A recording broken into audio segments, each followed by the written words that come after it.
그 재생술 말고 제 주변에서는 인공관절 수술도 많이 하신다고 하더라고요. 이건 어떤가요? 네, 우선 인공관절 수술은 손상된 관절을 인공관절로 교체해주는 수술인데요. 연골과 뼈의 마모가 심해서 더 이상 선택지가 없을 경우에 시행을 합니다. 재생술에 비해서 확실한 효과를 볼 수 있다는 장점이 있지만 수술 부위가 좀 크기 때문에 수술 직후에 좀 통증이 크고요. 재활 기간이 길다는 단점도 있습니다. 비용은 300만 원에서 약 1,000만 원 정도에 달합니다. 만약에 수술을 한다면 어떤 식으로 이제 수술이 가능한 건가요? 많은 분들이 실제로 궁금해하시는 부분인데요. 그래서 제가 오늘 여기서 인공관절 수술을 직접 시연해서 어떤 식으로 수술이 이루어지는지 보여드리겠습니다. 제가 어제까지 사용하던 수술 기구들을 다 가지고 왔습니다. 그래서 이렇게 펼쳐놨구나. 이게 진짜 수술 도구들이에요? 네, 실제로 제가 수술방에서 사용하고 있는 기구들입니다. 우리 뼈 속은 공간이 비어 있습니다. 그래서 그 빈 공간을 이용을 해서요. 이렇게 쭉, 네, 실제로 집어 넣습니다. 그래야지 뼈의 정확한 정렬을 확인하고 그 뼈를 기준으로 뼈를 절삭할 수 있기 때문이에요. 그래서 절삭 위치 포인트를 잡아줍니다. 네. 그래서 그 후에 이제 절삭을 할 때는 이제 이런 인체에 사용 가능한 전기 톱을 이용을 합니다. 죄송한데 선생님 의사분 맞죠? 잠깐만, 어떻게 해야 수술 안 할 수 있다고 와, 하셨죠? 그러니까. 뭘 해야 될까요? 오늘 방송을 정말 우리 잘 들으셔야 예, 됩니다. 우리 미리 지킬 수 있는 거 좀 지켜봅시다. 네. 네, 그래서 이 전동 톱으로 손상된 연골과 불필요한 뼈를 잘라냅니다. 이렇게 잘라내고요. 그러면 이제 인공관절이 삽입되기에 적합한 모형으로 이렇게 잘라집니다. 그 다음에 이제 종아리에 있는 정강이 뼈를 이제 절삭을 해야 됩니다. 이때는 이렇게 족쇄처럼 생긴 걸 우리 발목에 채웁니다. 두 곳에 이제 뼈가 이렇게 잘라지게 되고요. 이러면 이제 인공관절이 들어갈 수 있는 기본 준비는 다 마무리가 된 상태입니다. 그럼 자른 다음에 이제 어떻게 하시는 거예요? 실제로 이게 이제 사람 몸에 들어가는 인공관절 임플란트입니다. 잠깐 저희가 인공관절하면 뭐 스펀지처럼 말랑말랑한 뭐 그런 걸 넣을 줄 알았더니 그건 쇠 아닌가요 그냥? 수명이 길어야 되기 때문에 오랫동안 사용할 수 있게끔 양쪽 뼈 끝에는 금속이 들어가고요. 가운데에는 연골 역할을 해주는 고분자 플라스틱이 들어가게 됩니다. 그런데 문제는 또 있습니다. 또 있습니까? 네, 바로 인공관절의 사용 기한입니다. 사용 기한요? 우리 인공관절 중간에 이런 이제 연골 역할을 해주는 이 플라스틱, 이 고분자 플라스틱이 사용하다 보면 아무래도 닳게 되겠죠. 평균 17년 정도로 알려져 있습니다. 그런데 요즘 이제 100세까지 살기를 기대할 수 있는 그런 시대잖아요. 그래서 60대 초반에 인공관절 수술을 했다. 그러면 아무래도 사는 동안에 한 번 더 수술을 할 수 있는 경우가 있다는 거죠. 그럼 최대한 아파도 참고 하다가 한 7, 80대쯤 됐을 때 한번 해야 되는 겁니까? 그래서 보통 우리가 이제 70세 정도까지는 최대한 내 관절 연골을 보존하면서 지내고요. 모든 치료들을 다 했는데 더 이상 치료 효과가 없을 때, 그럴 때 하시는 게 인공관절 수술입니다. 관절염에 대해서 저희가 알게 됐고 그리고 치료법인 관절 수술도 알게 됐잖아요. 그렇다면 제일 중요한 지키는 방법을 아직 안 알려주셨습니다. 어떻게 해야 관절을 잘 지킬 수 있습니까? 저희 또 기승전결이 있죠. 네. 이제부터 알짜배기가 나올 차례입니다. 맞죠, 선생님? 네, 그렇습니다. 노후 관절을 지킬 수 있는 관절 테크법, 바로 이것을 펴는 겁니다. 인상을 펴야 되네? 뭘 펴야 됩니까? 네, 정답은 바로 오다리를 펴는 겁니다. 오다리를 펴라? 오다리요? 이 오다리를 내 마음대로 펼 수 있나요? 화면을 보시면서 설명을 좀 드릴게요. 딱 보셔도 오른쪽 다리는 우리가 흔히 말하는 O자 다리죠. 이런 변형이 오게 되면 안쪽에 가해지는 하중이 훨씬 심해져서 연골 손상이 더욱 빠르게 진행되고 퇴행성 관절염은 급속도로 악화되겠죠. 이 오다리를 관리하는 방법도 있나요? 아주 간단한 방법이 있습니다. 생수병 하나만 준비를 해주시고요. 무릎과 허벅지를 붙인 상태에서 발목 사이에 500ml의 생수병을 끼웁니다. 그리고 발 뒤꿈치를 들었다 내렸다 반복하는 겁니다. 또 다른 비법도 있나요? 네, 바로 연골에 탄성을 더하는 겁니다. 오. 자, 이거 어떻게 더 합니까? 뭐 염수철이라도 달아놔야 됩니까? 어떻게 해야지 탄성을 높일 수 있습니까?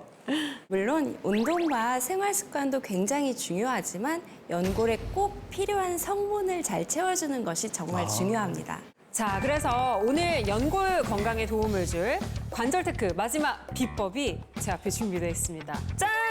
짜잔! 이게 뭐예요? 이거 뭘까요? 고등어예요, 뭐예요 이게? 철갑상어입니다. 철갑상어. 철갑상어는 물속에서 평생을 관절과 연골을 사용해서 끊임없이 헤엄쳐 살아야 하는 동물이거든요. 근데 그 헤엄을 치는 기간이 얼마나 되냐? 포유류 중에서 소의 수명이 약 20년 정도에 비해서 철갑상어의 수명은 최대 150년이라고 합니다. 150년. 이야, 오래 사네요. 덧붙여서 말씀드리자면 철갑상어는 평생을 헤엄치면서 바다의 높은 수압을 이겨내야 하거든요. 그만큼 튼튼한 관절과 연골을 가지고 있다고 볼 수 있는 거죠.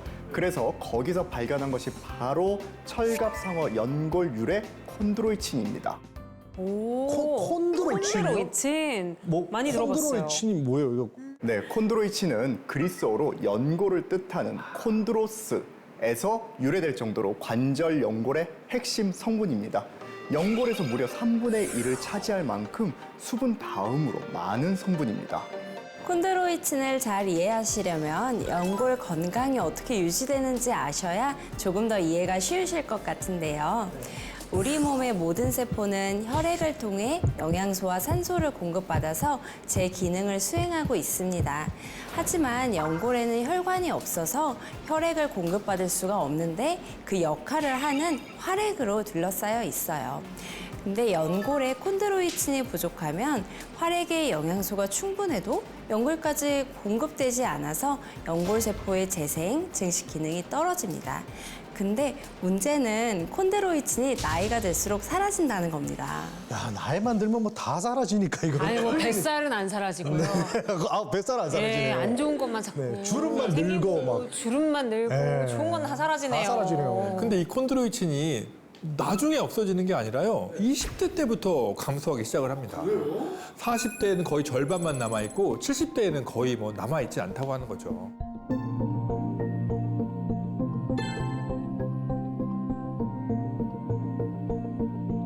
제가 그 이해를 돕기 위해 실험 하나를 준비했는데요. 수조를 우리 몸이라고 가정을 하고요. 저 스프링이 있는 스펀지는 콘드로이친이 아주 풍부한 연골, 스프링이 없는 스펀지는 콘드로이친이 부족한 연골로 한 가정을 한번 해볼게요. 콘드로이친이 풍부한 연골은 충격을 흡수해서 달걀이 멀쩡한 반면에요. 콘드로이친이 부족한 연골은 충격을 흡수하지 못해서 저렇게 뼈와 연골이 망가지게 됩니다. 저게 우리 뼈와 연골이라고 생각하니까 아찔하네요. 그러니까요. 그러니까 이게 나이가 들수록 연골의 핵심 성분이 콘드로이친이 부족하지 않도록 외부에서 보충을 해줘야 되는데요. 이때 잘 살펴야 하는 것이 사람의 연골 성분과 닮은 콘드로이친 섭취라는 것이 도움이 될 수 있습니다. 사람의 연골 성분과 다른. 근데 저희는 그러니까요. 철갑상어잖아요. 네. 네, 사람 연골에 있는 콘드로이친은 크게 두 가지 종류가 있습니다.